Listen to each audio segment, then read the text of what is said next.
تاکە بەرگدووری بازاری بەرگدورانە کە هێشتا گوێگری ڕادیۆیە. لە سەرەتای شەستەکانی سەدەی ڕابردووەوە هەر کات لەسەر کار بێت تەنها گوێ بۆ ڕادیۆ کۆنەکەی شل دەکا کە ساڵانێکە پارێزگاری لێ دەکا.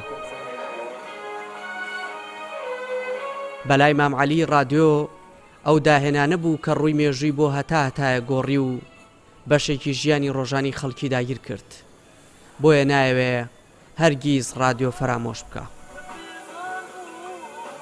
لە بیداتی شەستەکانی جۆرە ڕادیۆگر بۆ هیچی ئێمەش ڕادیۆکە گونجاوترە وەک لە تەلەڤیزیۆن، چونکە تەلەڤیزیۆنە بێت تەماشایکەی ئەم گوێی لێگریویشی خۆش دەکەی خۆشە ئەو ڕادیۆکە ئەنجا هەم بۆ گۆرانی مۆسیقا بێ هەم بۆ بەرنامەی هەموو چەشنە بەرنمەیەک ئیسادەی خۆی هەیە ڕادیۆ کام و چێژی خۆی هەیە ڕادیۆ. لە هەرێمی کوردستان نزیکەی 200 ڕادیۆی مۆڵەتدراو هەیە. هەریەکەیان بە شێوازێک پەخش بۆ گوێگرانیان دەکەن. ئەوەی جێگەی نیگەرانی زۆرێک لە ڕۆژنامەنووسانە ئەوەیە بەهۆی گۆڕانکاریەکانی سەردەمەوە گوێگری ڕادیۆ کەم بۆتەوە. سەندیکای ڕۆژنامەنووسان و ڕێکخراوی دیالۆگ و کللتور لە هەوڵدان ڕۆڵی جاران بۆ ڕادیۆ بگەڕێنەوە.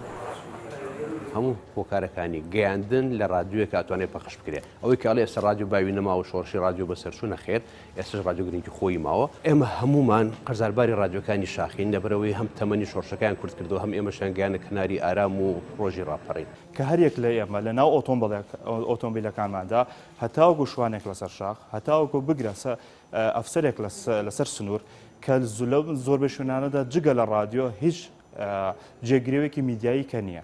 ئێمەش لێرەیە ئاماجەکەمان جگە لە یەکتر ناسین و کۆبوونە و کاری هاوبەش چۆن بتوانین بە هەمان شێوەکو ڕابردوو کە ڕادیۆ بکەینەوە بە پلاتفۆرمێکی گرنگی میدیایی لە ناو کۆمەڵەکە. نەتەوەگرتووەکان 5 ساڵ لەمەوە پێش 13 شوباتی هەموو ساڵێکی کردوێتە ڕۆژی گیانی ڕادیۆ. لە هەرێمی کوردستانیش ڕۆژەکە بەرز ڕادەگیرێ.